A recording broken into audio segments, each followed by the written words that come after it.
Donald Trump ने एक बार फिर से झूठा दावा किया है। भारत पाकिस्तान सीजफायर कराने का क्रेडिट लेते हुए नजर आए हैं। भारत पाकिस्तान के बीच समझौता कराया। ट्रंप एक बार फिर से वही झूठा राग अलाप रहे हैं। दुनिया में शांति और स्थिरता लाना मकसद है।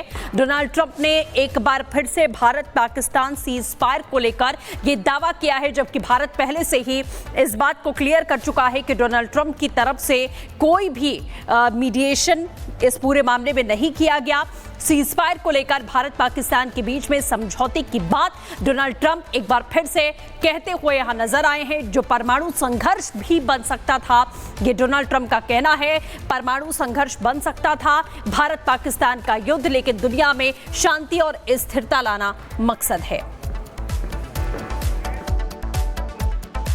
Today's signing follows our success with India and Pakistan. They were going at it. They were going at it big, and they were two great leaders that came together just prior to what would have been a tremendous conflict, as you know, a nuclear conflict probably. और अब आपको Trump के झूठे दावे और भारत पाकिस्तान के बीच में ceasefire कराने का क्रेडिट लेने की होड़ के पीछे की असल सच्चाई बताते हैं। दरअसल डोनाल्ड ट्रंप की दुनिया भर की जंग रुकवाने का क्रेडिट लेकर नोबेल शांति पुरस्कार पाने की कवायद में जुटे हुए हैं।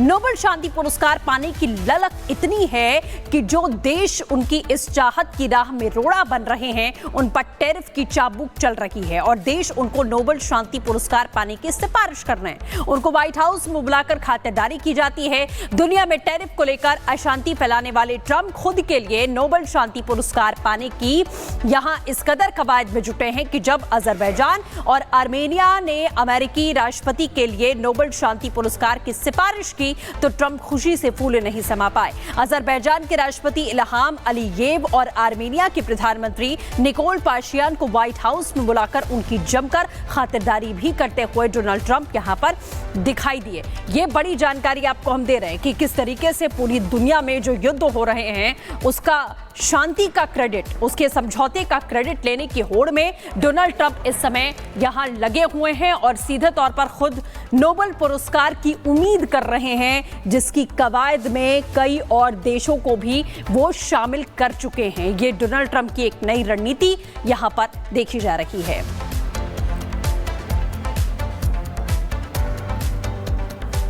तो अमेरिका और भारत के बीच में छिड़े टैरिफ वॉर पर आखिरकार क्या हुआ? ये कि अमेरिकी राष्ट्रपति अपने स्टैंड से पीछे हटने को तैयार नहीं है। एक बार फिर से उन्होंने इशारा किया है कि वो भारत के खिलाफ लगाए गए 50% टैरिफ को वापस नहीं लेंगे। देखिए इस रिपोर्ट में।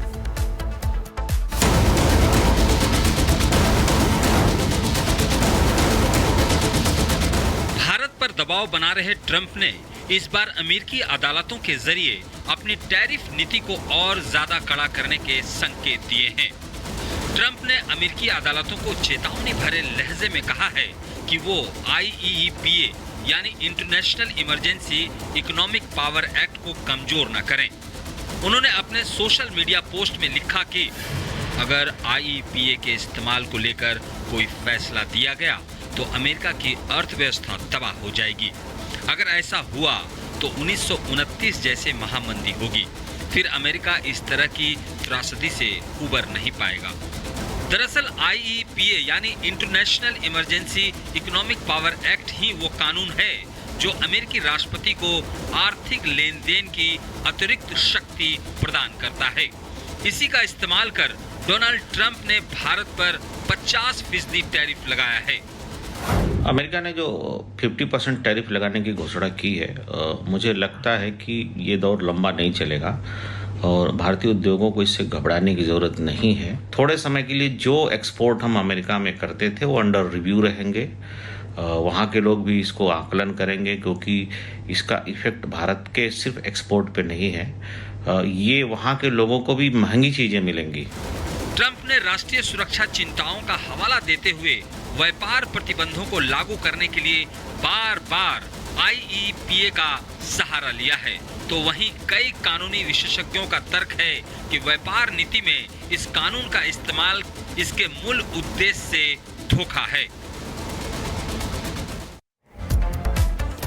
और अब सवाल ये कि टैरिफ पर ट्रंप का अड़ियल रुख नहीं बदला तो क्या होगा? होगा ये कि अमेरिका के खिलाफ में दूसरे ताकतवर देश एकजुट होने लगेंगे। अमेरिका के खिलाफ वैश्विक शक्तियों का एक गुट बन जाएगा। अब यही होगा।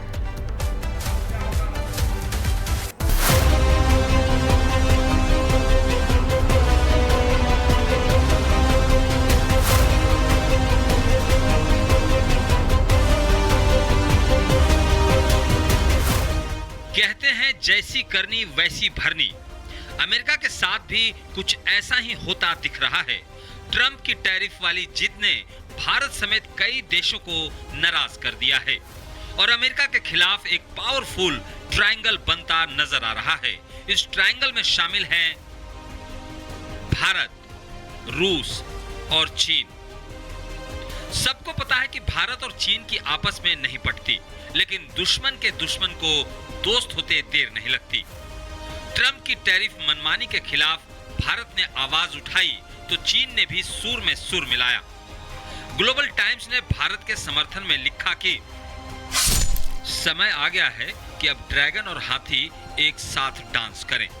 भारत और चीन के बीच बेहतर संबंध दुनिया पर सकारात्मक प्रभाव डालता है। यही नहीं, ग्लोबल टाइम्स पीएम मोदी के एससीओ समिट के लिए चीन दौरे को लेकर भी उत्साहित नजर आ रहा है। चीन की सरकारी मीडिया पीएम मोदी का स्वागत कर रही है, जिसका मतलब साफ है कि अमेरिका के खिलाफ चीन भारत के साथ खड़ा हो रहा है।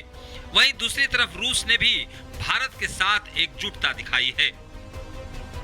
रूसी राष्ट्रपति और प्रधानमंत्री नरेंद्र मोदी के बीच फोन पर बातचीत हुई। इससे पहले राष्ट्रपति पुतिन ने एनएसए अजीत डोभाल से मुलाकात की। रूसी मीडिया ने इस मुलाकात को बेहद खास बताया। यही नहीं, राष्ट्रपति पुतिन इस साल के आखिरी हफ्ते में भारत दौरे पर आ सकते हैं। मतलब ये कि आरआईसी यानी रूस, भारत और चीन त्रिपक्षीय मंच की एक बार फिर से शुरुआत हो सकती है, जिसकी बुनियाद 1990 के दशक में रूस के पूर्व प्रधानमंत्री येवगेनी प्रिमाको ने डाली थी। इसका मकसद था अमेरिका और यूरोपीय देशों की व्यवस्था को चुनौती देना और एक मल्टीपोलर व्यवस्था बनाना। BRICS countries come in play. That is where the BRICS members help each other, and that is where the future and the vision of BRICS is implemented. वैसे आरआईसी यानी रूस, भारत और चीन के अलावा इस तिगड़ी में ब्राजील भी शामिल होने को बेकरार नजर आ रहा है। ब्राजील भी ट्रंप के टैरिफ वार से आहत है। पीएम नरेंद्र मोदी को ब्राजील के राष्ट्रपति लुइस इनासियो लुला दा सिल्वा का फोन भी आ चुका है, जबकि लुला खुलकर ट्रंप की टैरिफ नीति का विरोध कर चुके हैं। अगर ये सभी देश एकजुट हो गए तो अमेरिका के लिए व्यापार करना मुश्किल हो जाएगा। वो अलग थलग पड़ जाएगा और उसका महाशक्ति वाला टैग भी छिन जाएगा।